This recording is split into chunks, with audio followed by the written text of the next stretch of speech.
Hi viewers, hope that you're well. This video is a training tutorial for a teacher that wanted some advice on teaching vibrato. So I said I was going to get back to him regarding a video, and I said I'll do something a little bit more professional. I'll also load it up on a YouTube and people can take out of it what they will.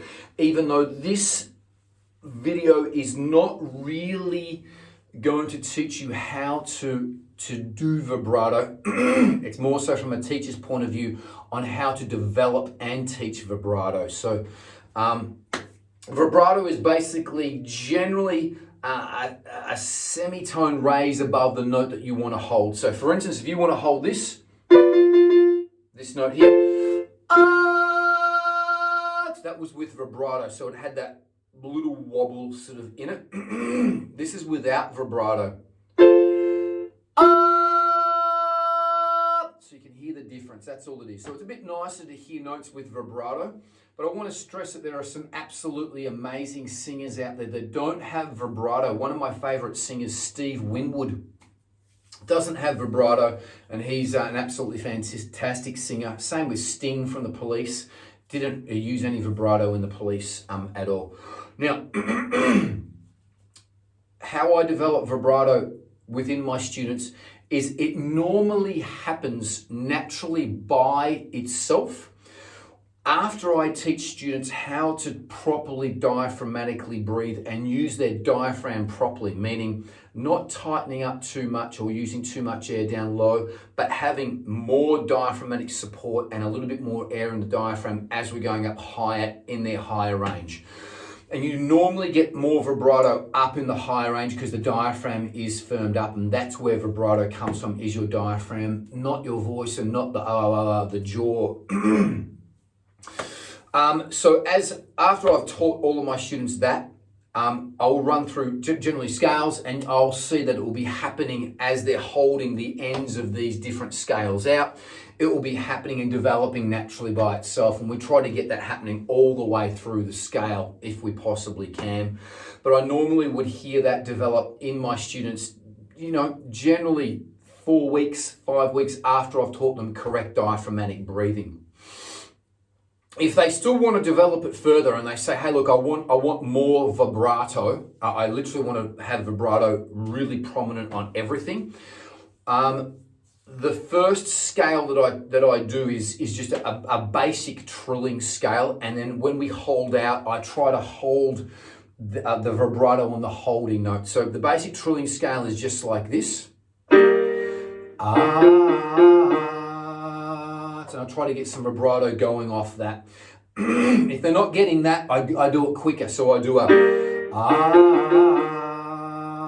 and I normally get more success with that because it's like a revolution and it flows off. So it's and goes off. So that's the first one that I try to do, and I obviously try to go all the way through the range. When I'm doing this, I'm using less support down low, so I'm tightening less down low in my range. That was low in my range, and I use more. I will tighten more to get more vibrato. The technical use of vibrato in classical singing as well too is if you were singing a slow song, you would have slower vibrato, and if you were singing a fast song, you would have faster vibrato. At the moment, everyone's just happy to basically do any vibrato because it sounds good. That's the first port of call that I generally go to. So I do a basic trill, and then I try to do it real quick if they're not getting it, and try to getting it spinning or revolutions off the trill. So it's and get it happening like that. So an even quicker.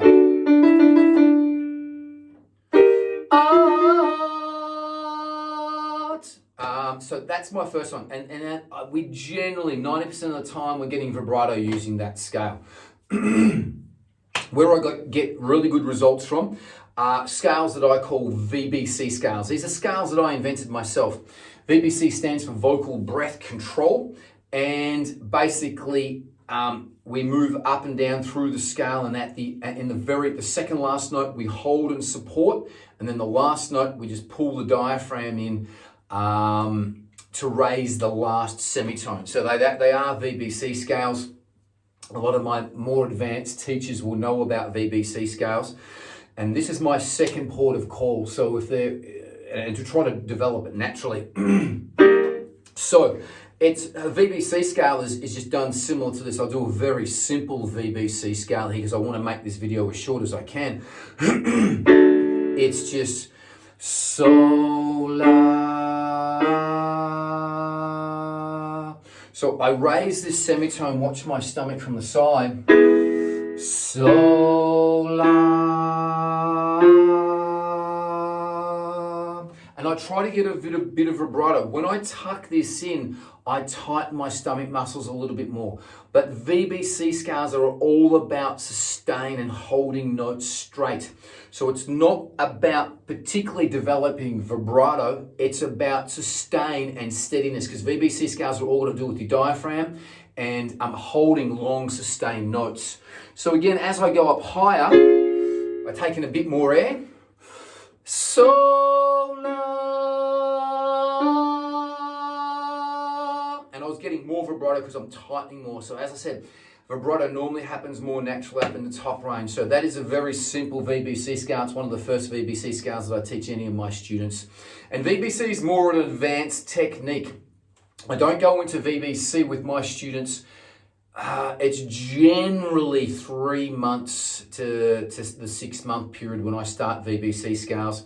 Unless they are struggling with sustain, they really want to work on sustain, I sometimes do go into VBC scales earlier. But the first sort of 2 or 3 months, it's really about foundation exercises and getting the foundations down. After that, they've generally got vibrato. They, as a rule, 99% have got vibrato.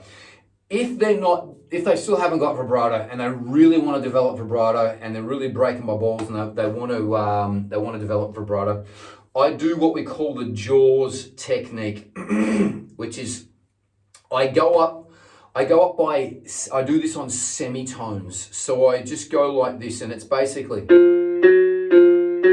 so it's like the Jaws theme. That's why I call it from Jaws, which was, those of you who don't know what Jaws is, it's a movie from the 70s, and I think there was also a couple in the early 80s about a shark, basically.